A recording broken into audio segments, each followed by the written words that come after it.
Hey all, last time అల్లం ఎలా store చేసుకోవాలనేది ఒక షార్ట్ చేసి పెట్టానండి. దానికి హ్యూజ్ రెస్పాన్స్ వచ్చింది.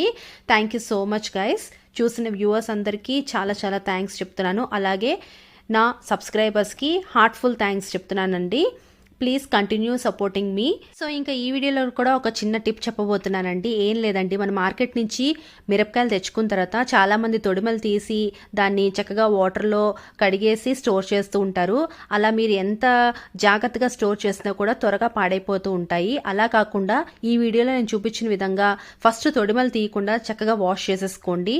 వాష్ చేసుకుని చక్కగా మీరు ఫ్యాన్ దగ్గర బాగా ఆరబెట్టేసుకున్న తర్వాత అప్పుడు మీరు తీసుకొచ్చి దాని తొడిమలన్నీ తీసేసుకుని ఇలా నేను లాస్ట్ టైం చెప్పినట్టుగాను సూపర్ మార్కెట్లో ఇచ్చే క్లాత్ బ్యాగ్స్ ఉంటాయి కదా, అవి చక్కగా కింద పైన వేసి గాలి రాకుండా మీరు పెట్టుకుంటే కనుక 3 వీక్స్ అయినా కూడా మీకు ఒక్క పచ్చిమిరపకాయ కూడా పాడవదండి. ఈసారి ఇలా ట్రై చేసి చూడండి. Thank you.